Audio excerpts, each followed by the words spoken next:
Hello everybody, and thank you for being with me here today.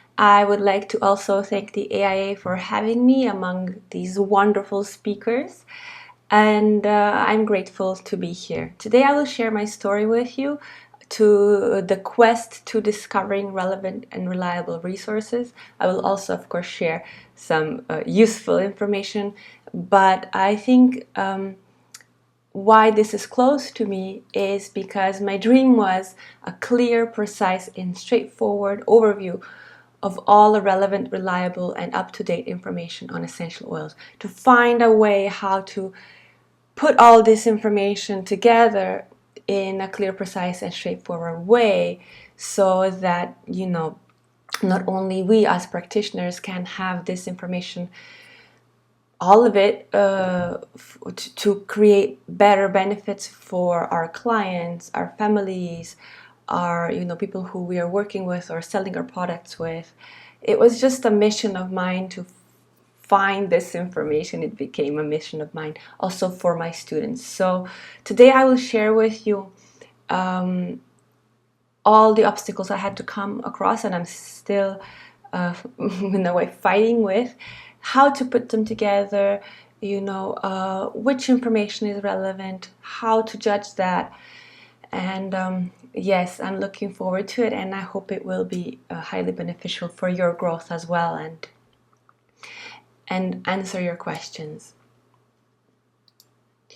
So the first thing, I guess I was lucky to come across was many different professionals. I was a pioneer in Slovenia in aromatherapy education, so I got to work with many different areas of interest in aromatherapy or essential oils. I never expected this to happen. My first desire when I started was, just to have workshops and show people what I know, and I really loved aromatherapy. So sharing was, since the beginning, my true passion. But I got to work with a very wide range of audience, just common people, mothers who are interested in helping with their with essential oils to their families. But then very soon they were professionals, so people who were selling essential oils, people who were distilling. Very soon in my career, I got to teach pharmacists, and then this blew up a whole new level of my interest in essential oils. I had to learn chemistry. I had to learn in deeper way chemistry, pharmacology, of course. What does that do to the body? So more physiology. And this I found with many books and events on clinical aromatherapy, which was connected to a lot of palliative care. So once I started learning this information, somehow the word got out, and I got to work with nurses and doctors and different therapists. And these therapists included not only, your typical thing where I would teach massage therapists or wellness therapists. I worked with a lot of actually with graduation students as well, in cosmetics. I got to work with and collaborate with hypnotherapy, which I never expected, with psychotherapists and different areas of psychotherapy, how to incorporate essential oils in their business, and how to do this in Slovenia, where laws were very clear on what you can and cannot say, how you can incorporate this in medicine. You cannot even word the use heal, for example. I got to work with some energetic healers, which is a completely different point of view on essential oils and healing. I even got to work with hairdressers. I would never expect this, how essential oils can be used in a hair salon, for example. Lately, I've also been approached with fashion designers. So I never thought this was also compatible. I worked with superfoods, for example. We had 2-3 years where we worked very intensely together, how to incorporate aromatherapy, superfood, and natural cosmetics. So a very interesting journey. So in this journey, I got to meet extremely different perspectives on how to use essential oils and incorporate it in their business and in their work. I got to work with scientists, whether it was through, universities and colleges where I would participate in teaching their students in courses, or I would work kind of like consultant. I would work also with people who would analyze essential oils, because I was approached with so many distillers who didn't know where to even begin. I would then connect them to laboratories that they could offer these services for them.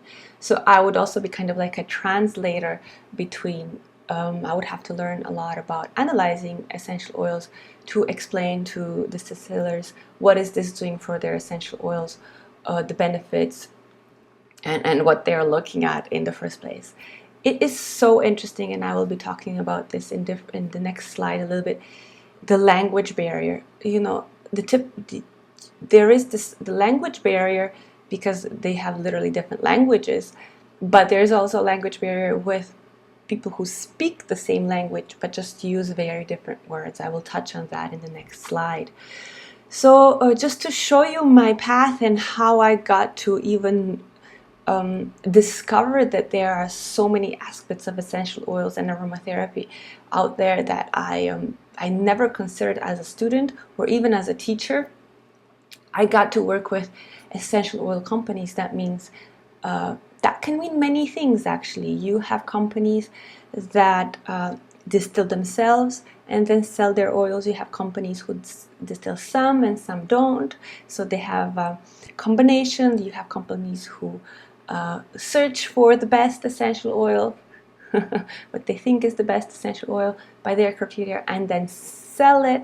You have resellers of these companies because they're in love with the company and then resell. There's just so many layers to essential oil companies, and I worked very closely with many of them in the last over a decade, actually.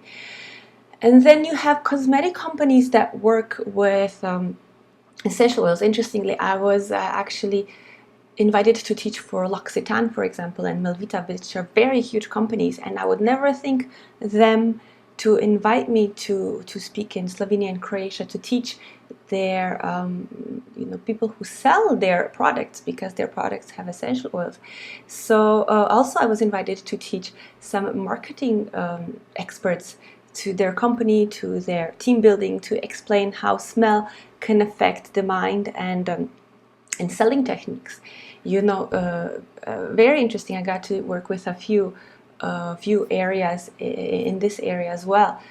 Magazines, that does not only mean aromatherapy magazines, but a lot of wellness magazines, or I got to work for natural magazine, health magazines are interested in aromatherapy and how to apply that. So also I got the backstory of how that is created, and could be disappointing as well. Events, and this does not only mean aromatherapy events. I got to be at events again that are connected to nature in any way, whether it's healthy food, or health in general, or just fun events. Sometimes it's connected more to perfumery.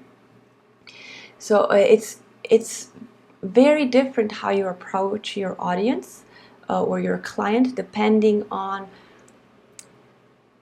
what the event is for or what the company is for. And this is also something I'll be talking in the next slide, how you present this information. And actually it's also selling. We do need to you're settled, whether it's information or essential oil or a magazine. There's always this aspect to look at behind it, and how to approach that in an ethical way. I got to work with a lot of non-profit organizations, including my own. That's how everything started. Homes for the elderly, hospitals. So this is again a very different area and approach to using essential oils. You have to be very careful with the superiors, with the policies, with the law of the country, with the takers, caretakers. So many things to look out for that you would not think that about these obstacles.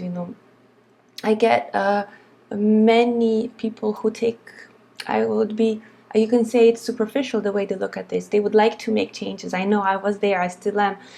And they're angry sometimes that why do they do this? Why don't they use it this way? But there's just so many obstacles these people have that we have to consider them all to do this in compassionate way, in a way that everybody is feeling safe and happy. It is a big challenge sometimes.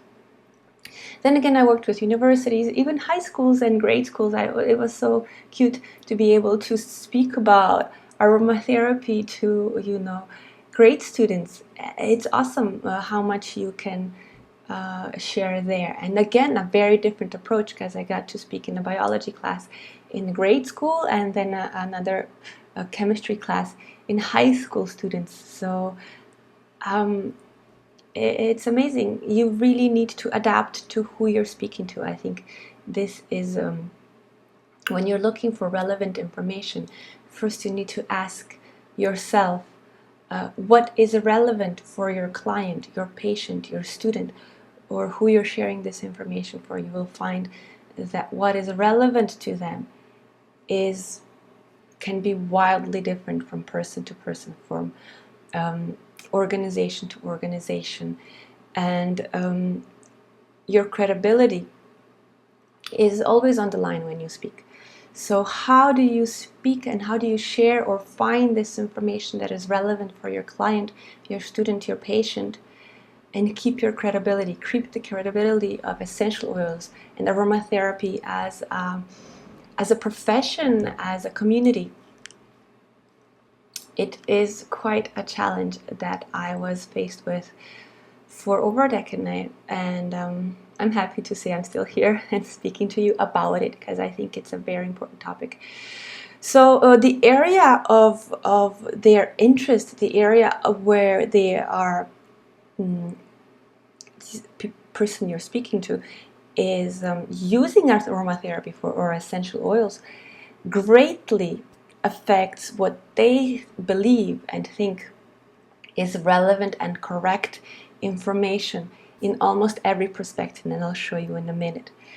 This perspective can be, effectiveness of the essential oil, safety of the essential oil, priorities, ethics, criteria on all of this and more, how essential oils are applied, etc. You might think that safety, for example, is written in stone, it's set, but it's not. It's very different if you're making a cosmetic product for sale or for home or for clinical treatments. What is this treatment? Is it done in the hospital, or is it done at home? It's very different. So let me show you how. So first thing I would like to talk to you about are some barriers and obstacles created by these different viewpoints. And one I already mentioned is language and culture. So the obvious thing is that we have research, scientific research, and not only scientific research, but books and just all sorts of relevant information is written and shared in different languages. So when I was creating my database, we also have this problem because we are collecting information in English and possibly other languages that my researchers can read. So there's tons of research in German, for example, in Portuguese, in Chinese, in French, in Turkish there, and so how do you cover all these research? Some of it is translated to English, but much of it is not. And the research they look at is often connected to their tradition, so traditional plants, traditional use. So for example, a lot of, I would think, Indian research in Indian is done connected to their Ayurvedic therapies, because they use essentials in Ayurveda, or in Japan, for example. I know I was talking to some colleagues, they would like to use more research they have on their traditional plants in my database. So this is one typical obstacle I keep on bumping into. It's just the language, simple language and culture, and also then the way they apply these essential oils is often connected to their culture and heritage and how they use this traditionally as well. Like I mentioned, for example, in Ayurveda, essential oils can be used very differently than in traditional, French aromatherapy. So this then again comes back to the dosage and safety recommendations and all sorts of other things. And it's up to you to choose which information is relevant for you and safe, and which are you going to share to your clients, students, and perhaps the material you will create as well, which might include some books or classes, whatever. It's quite a challenge. Another thing you would not think of, possibly, or maybe yes, but something that is a huge challenge still with my database is different common names of the plants, even Latin names, because depending on the culture, the country, even the person you speak to, the scientists themselves, they use different common names, and they change. You have to keep up with this, and the Latin names also, they change. So when I was creating my database, and still, now that I'm entering more and more essential oils, I keep coming back to the same challenge, especially now that I'm working with more exotic, let's call them exotic, and less popular essential oils. What name do we choose as a common name? You have, is it German chamomile or blue chamomile, or what is it? And then you have, for example, lemongrass. Lemongrass as a common name for different species. So they have a different Latin name, but the same common name. And perhaps depending on the country you're talking to, they might have a different common name, but it's not accepted by botanists. And I do talk to different professionals to make this choice, because I have to make a choice, because it's a database and you can only have one name that is unanimous for everything. And then I talk to several professionals, several botanists, several biologists, pharmacists, so anybody who can be relevant in this area to get just a single answer. Okay, so what is the common name that that is most correct at the moment, and what is the for the Latin name? It's a bit easier, because then you have subspecies, So some subspecies, although we recognize them, for example, just lately I had a colleague who's entering their oils in my database, and she has a subspecies, a very specific subspecies that she got recognized by scientists in Croatia. So they're respected people, everything's checked, but this subspecies is within, it is still connected as a synonym to the main Latin name used for this plant. So there are just here I can make a whole lecture on it, how confusing it is in aromatherapy, and when we're defining essential oils, what is the common name and Latin name. Just there we can have like a day of questions and barriers and obstacles to overcome. So when we're searching for relevant, reliable information, you first need to start with the name of the essential oil. So already there we have a huge barriers to overcome and to choose what it will be the correct answer for us. And luckily, I'm hoping you don't need to go in such details as I do. I do because of my database to give then to you what is what I find is the best answer at the moment.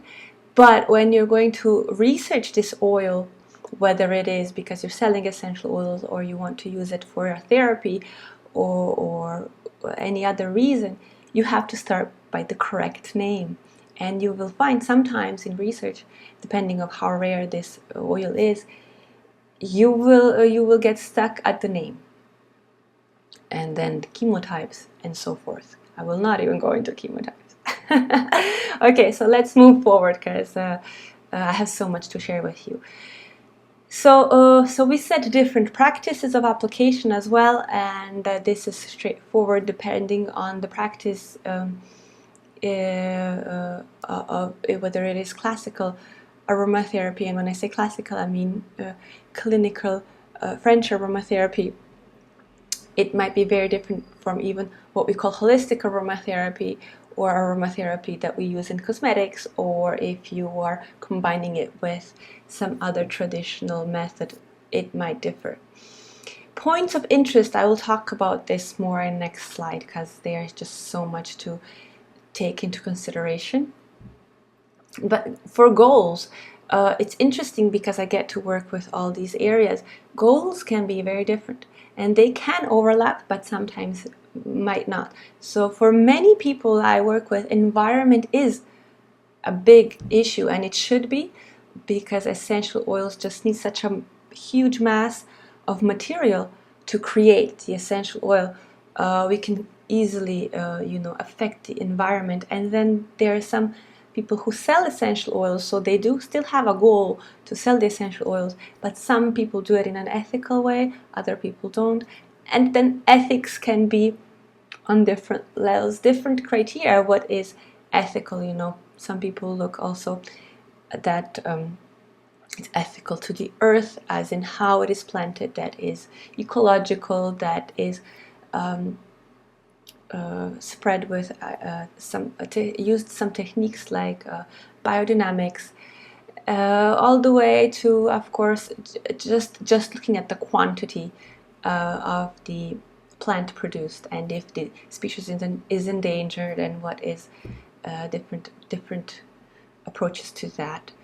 Research, I was highly surprised, for example, when I was invited to teach for essential oil chemistry class with a chemistry doctor. So I was invited to teach the practical part because this professor was not interested in it at all.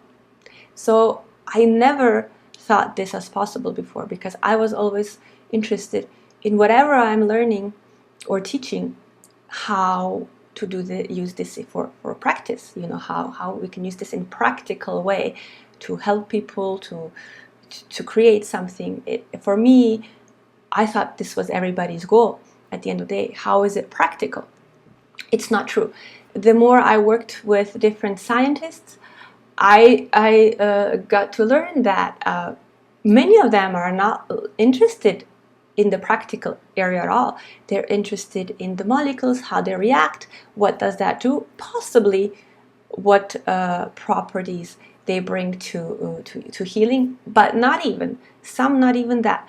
So I had to open my mind yet again that this is their goals, and it's okay. We do need researchers like this, of course, to do their part. But when we are talking about different viewpoints and their research, they might have not considered your interest at all because they don't understand it. Their interest is wildly different, what they want to get from an essential oil than yours. So yes, sometimes their interest is pure numbers. And for a healer or anybody working in health, those numbers sometimes don't mean nothing to them, So we need to find how to use this amazing research and make it useful. So this is my mission with my work and my database. So then I will touch a bit on practice about what is that practice, because essential oils can be used in so many different areas. So coming to points of interest to illustrate this, we have sometimes, and this is where a lot of us start, and so did I. My main point of interest was literally aromatherapy and essential oils. So this is where I started. But it's not that simple, actually.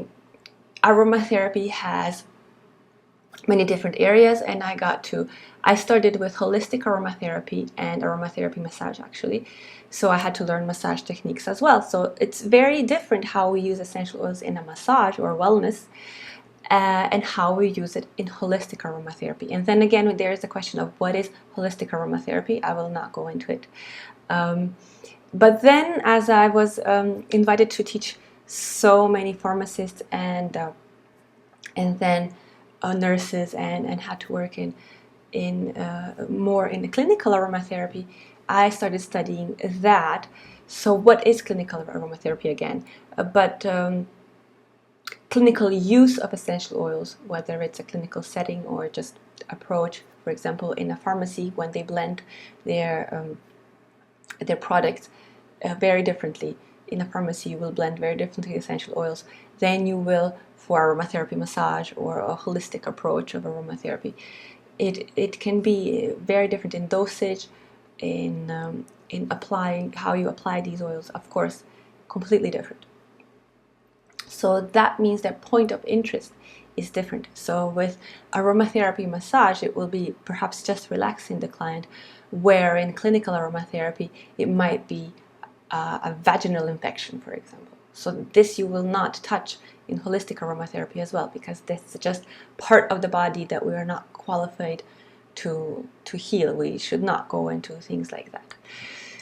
And then you have wellness, which I separated from massage, because wellness, and I got to learn this because I was lucky to teach at 2 colleges and a university, for or 3 actually, where they specialize in wellness. So they do cosmetics and wellness. So I had no idea, as was not my area, how many aspects to wellness is, and all the different areas you can apply essential oils in wellness, whether it's a wellness center or just treating for this area.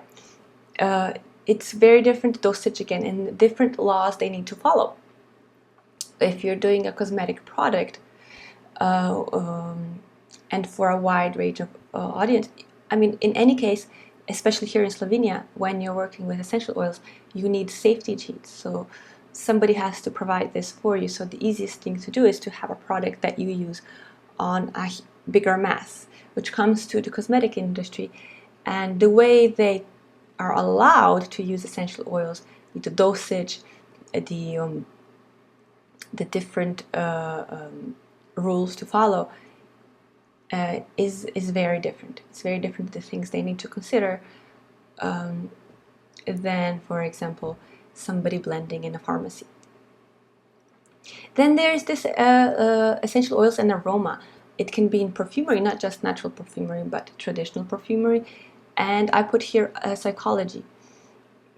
Completely different area again. When I worked with psychologists and people who were using essential oils in hypnotherapy, for example, the dosage is just it's different. We're working on psyche, so the dosage can be, the smell might even not be present. So you would create products and therapies with essential oils where it would be at a level where they cannot really smell it at all, or it's so light. It's a completely different point of interest than perfumery, which I put in the same category because it works for the aroma. And how you're blending for a perfume might not, a lot of times, does not consider how it works on the psyche, how it works on the body. Interestingly, I don't know if you noticed, but a lot of perfumes are aphrodisiacs. So I will not go into that. But the way they blend is a completely different effect and a quantity of essential oils that you will use than in a clinical aromatherapy, for example. But it still uses essential oils. It still can be considered aromatherapy. Then the confusion I talked about, and I will not repeat myself, with the taxonomy of essential oils of the plants themselves. how do we name them? And not only all the challenges I mentioned in the previous slide, but with aromatherapy and essential oils, we have the next level of challenges, because the common name of the essential oil on top of that has a name according to which plant part was distilled. So we have this with the typical example is the bitter orange. Depending on the plant part that is distilled, it's neroli or a petite grain. But you also have this with cinnamon camphora and some other oils. So again, we need to reach out and talk to these professionals. Can we work here together? Can we find a common ground? Because it's becoming a mess, and if we are looking for relevant information, we need all these people to work together. The researchers to use the accurate name, and a lot of things they just use the Latin name and think they finished the confusion, but they create more sometimes that way. So researchers with biologists and taxonomy, and to make this, let's call this the same, and then they should talk to people who sell essential oils. Can we please use the names that are current? And then us, of course, as people who use essential oils, to respect that and teach our students or the audience which name is the most current. So it's quite a job. Essential oils and their constituents, the chemical components and chemistry.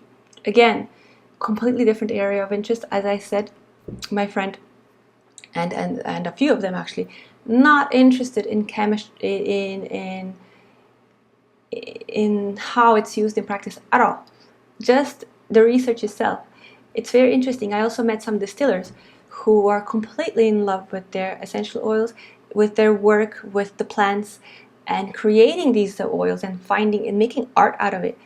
But some of them are not interested at all at what they are useful for. Their interest stops at different levels as well. Or their interest in research stops how they're going to sell their oils, or how they're going to make a certain composition of their oils to be within some standards. Like, a lavender oil needs to be within some standards to be recognized as a quality lavender, which we sometimes don't even think about as end users. Okay, I will try to keep within time.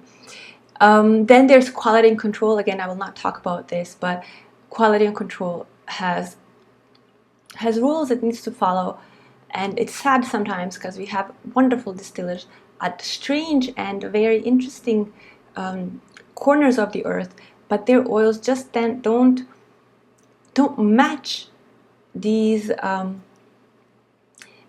requirements, because they're just very different. The plant, it grew different and it gives different chemistry. So how do we have quality and control of this quality and not exclude these wonderful products? I also am working on this area with my project and my database, how to find balance with this. Another interesting topic. So distilling essential oils and selling, I will not go into this because I'm running out of time, but it might not always be the same. You have different levels of interest, different things that are important to them, different things they see as relevant information and quality. For some people, distilling and even selling essential oils, GCMS analysis is not relevant. For them, it's how they created this with tons of love and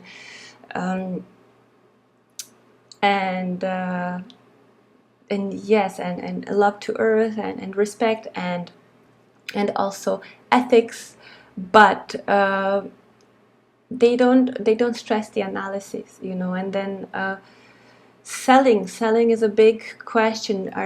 What's your approach to it? They do need a profit at the end of the day.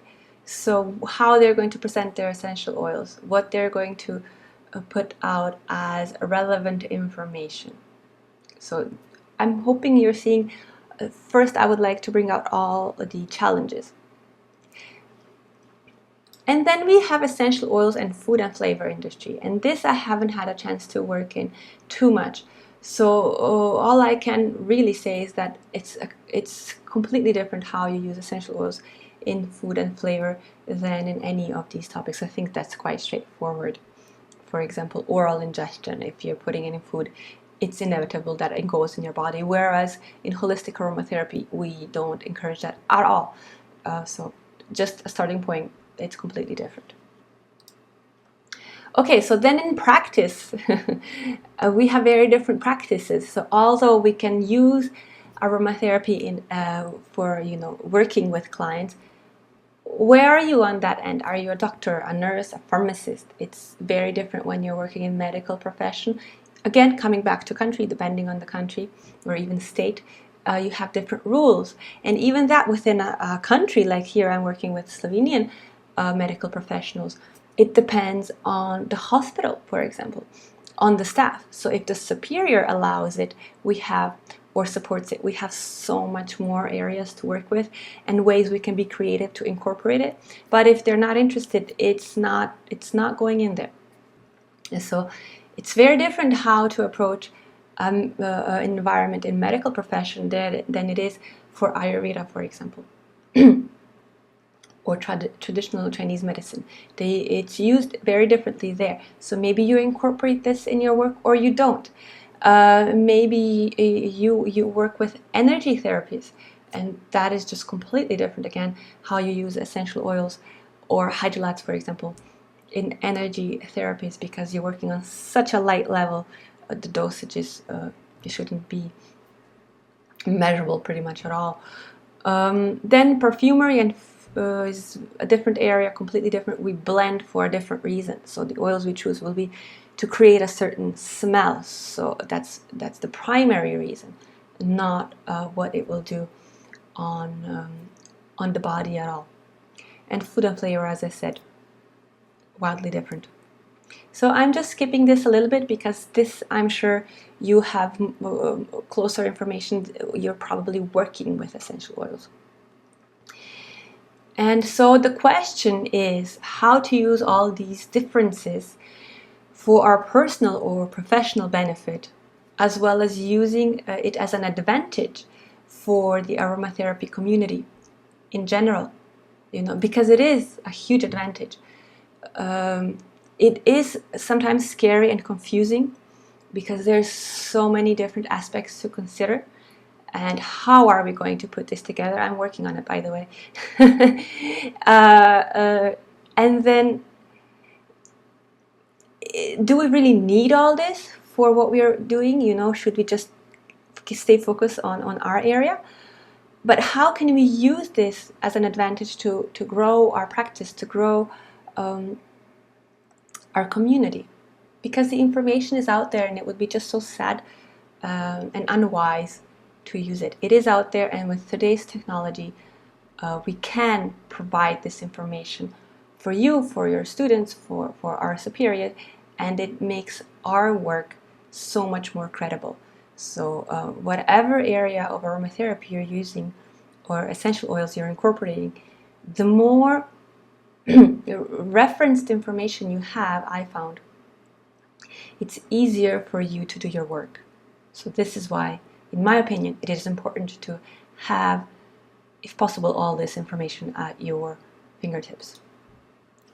So where do you go about finding this information? How did I do it? Books are a great start. Well, here actually I just noticed I didn't write blogs.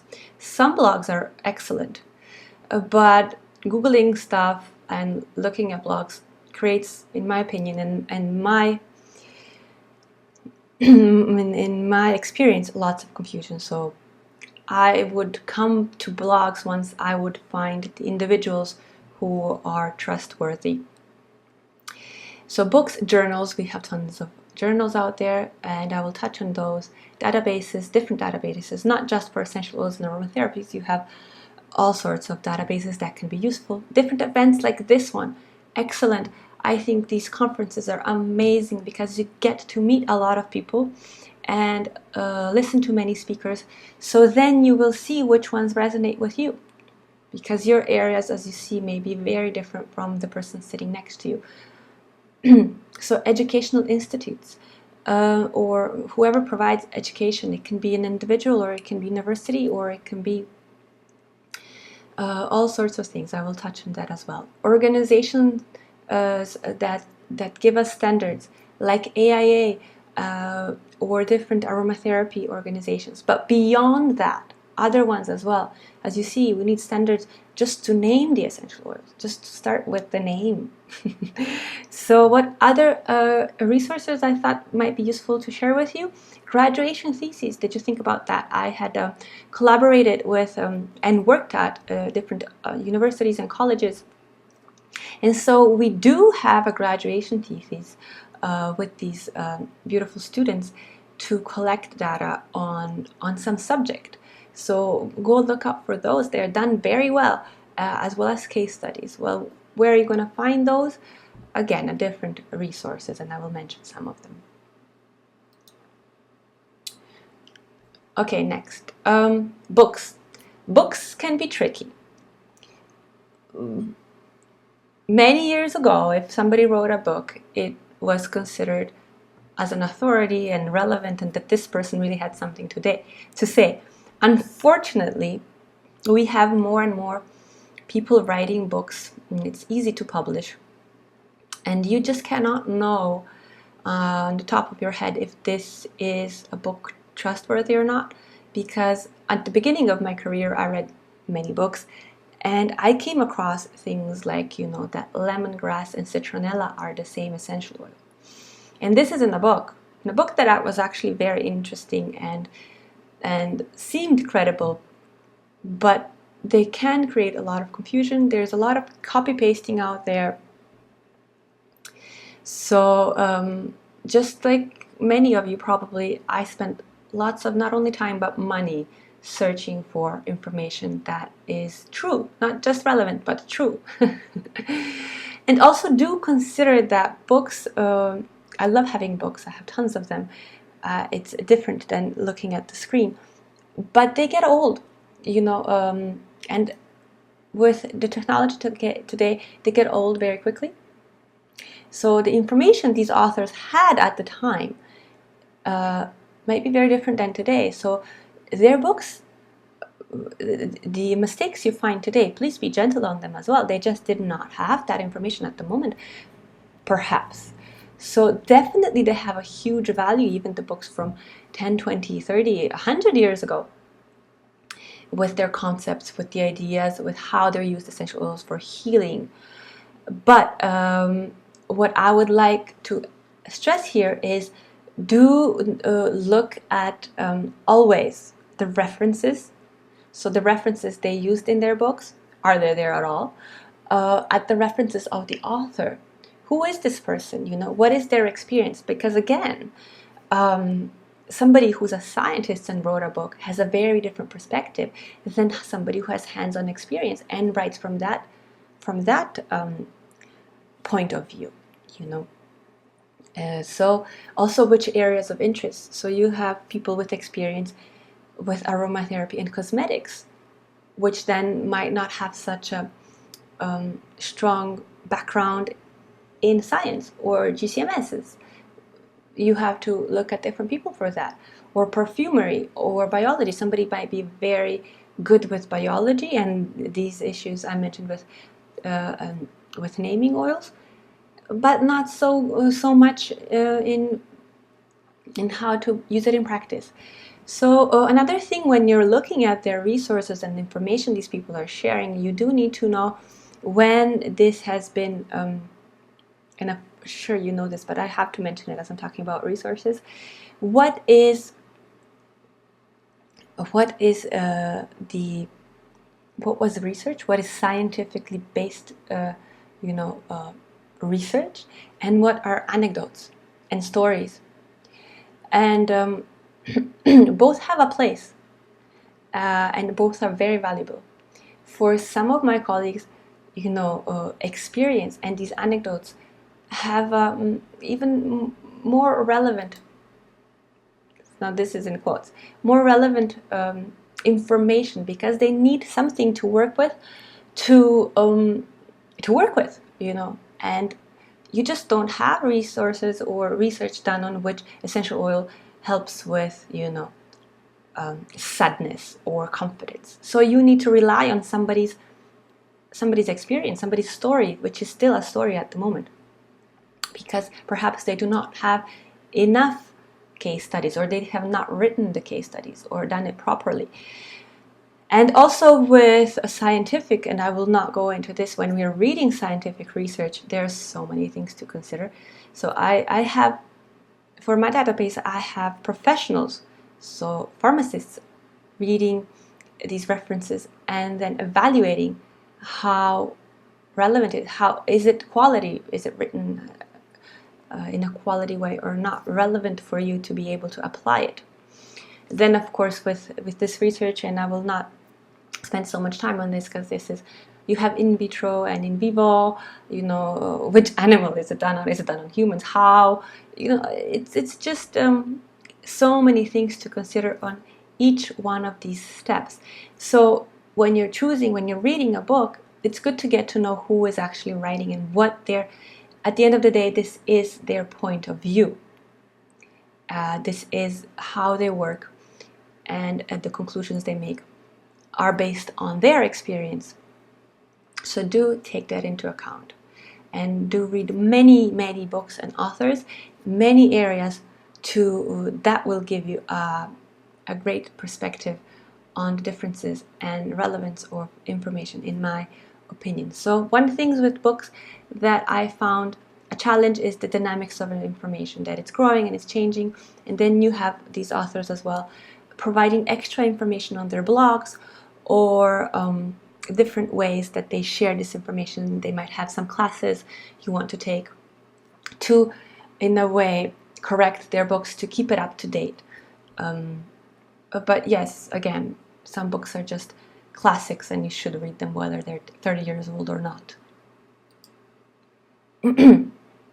Journals, I will not talk too much about journals. There are many aromatherapy journals, wonderful. But you have some more specialized journals, or on the other hand, more broad journals. So for example, some journals are plant-based, or are for natural cosmetics, or popular, and you will find information on essential oils in there which may or may not be relevant for you. So with journals, one of the things to look for is theme of the journals. So every journal has a specific audience they're talking to. It can be clinical, some are for natural cosmetics and perfumery, for do-it-yourself, and then so they can be very specific what they're talking about, and then for example, each volume can be on a specific topic, which is very interesting. Then you can pinpoint exactly what you're looking for. I love journals, especially aromatherapy journals. They have tons of, many of them have relevant case studies. So this is one where you can find case studies within aromatherapy journals. Excellent stuff. But then you need to consider that this is somebody's experience again. You have journals for broader audiences. So for example, for holistic aromatherapy, so you have a bit of taste of everything, which is also interesting. You do need to know that everybody, whether it's a book or a journal or a database or a conference, we do need to live from something. So everybody is advertising in one way or another, or is selling the product in one way or another. And this took me a long time to understand, because I come from nonprofit and high ethics, what I feel. But ultimately I did understand that any exchange is also advertising. So you do need to consider that what these journals or books or conference or whatever, or person selling essential oils, what are they advertising? So it can be modified for that. I'm not saying that the information is then not relevant or cheating you in a way. It's just so that you're aware that behind any information you get, it is for a reason. you know. And the reason might be just giving you information, but again, it's something to consider. It took me a while to understand. Perhaps you understood before me. So next, databases. So this is my area. Well, actually, as a person who has a database, I had to go through all of this, and I use all these resources. So out of possible conflict of interest, I will not be talking about aromatherapy databases.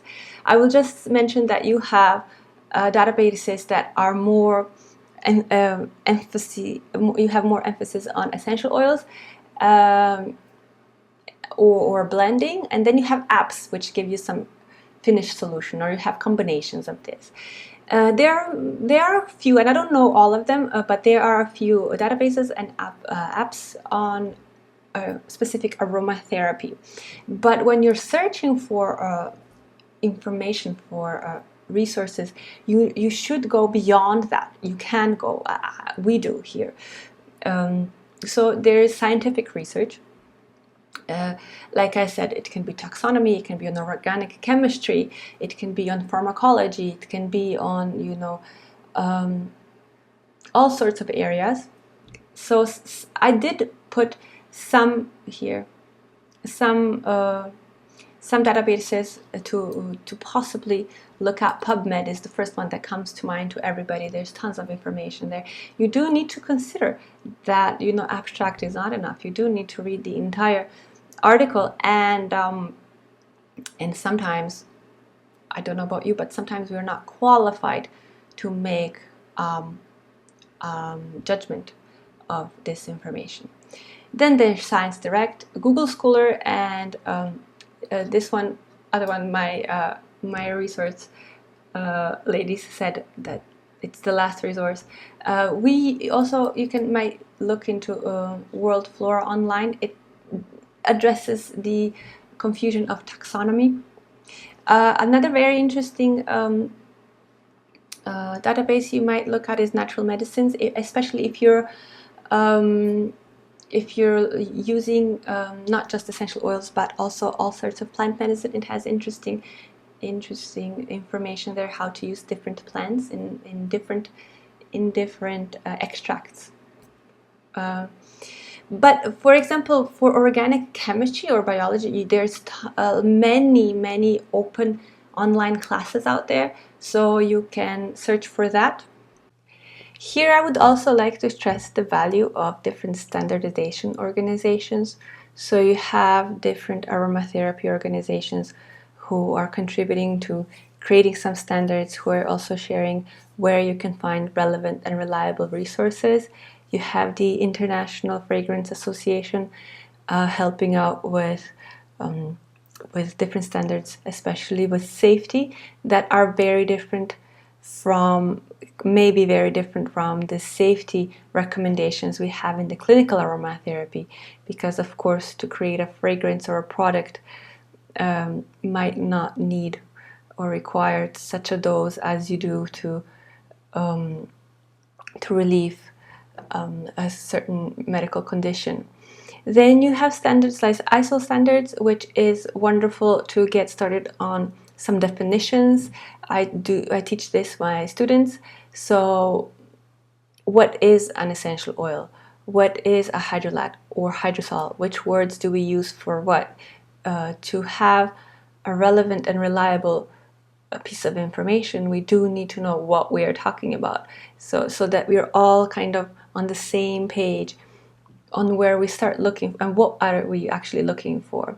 And then taxonomy, I talked about this earlier. So do look at these and other organizations that then can help us as a community get more clear on what we are actually talking about. So what I'm suggesting is the more we work together, the more clear we are on basic definitions and basic kind of rules of how we go about even communicating between us, which words we use, which terminology, then it will become easier to find that relevant and reliable resource, because we know what we're talking about.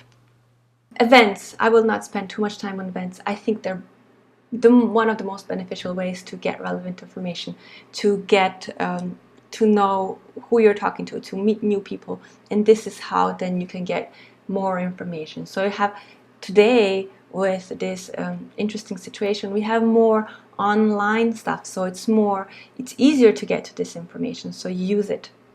So is it important to consider all this information? I think yes. And why? Because to make an educated, professional, and most efficient choice for your client, patient, student, child, whoever you are doing this for or working with, I think, in my opinion, in my experience, the more you can make it relevant to your patient, not just to you, but you always have things to fall back on. You know, you have people with different cultures, you can fall back on their culture. You have people with different interests. You can approach to them on a scientific way, on a holistic way, from the smell point of view. Whatever it is that they need support at, the more information you have, you can give it. And this gives, back to your credibility, and your knowledge is your credibility. So another reason I feel very strongly and passionately why this is relevant is to keep aromatherapy practice and community a reputable and respectable one. So we do need to collect this data and put it together and share it, because it is out there, and we do have the technology to put it together, to use it. So let's do this for everybody's benefit, and it starts with us. It starts with us interest. It takes from us to do that extra mile to actually consider this information, to integrate it in our work, and to share it. Why? And I love to show this circle, because when we learn something and we share it, we inspire each other. Like I said, we can inspire researchers to research things that are relevant to us, to our practice. And then we grow, all of us grow together. We raise new questions, always. And then we learn from these questions, and we share them and inspire each other. We grow. It's a circle. It's a beautiful circle, but we do need to do it together. So thank you so much for your attention. I hope this was useful for you. This is my journey. This is also my opinion in many ways. So take what is useful for you, and I hope you enjoyed it, and it brought much value to you, and saved you some time. Thank you.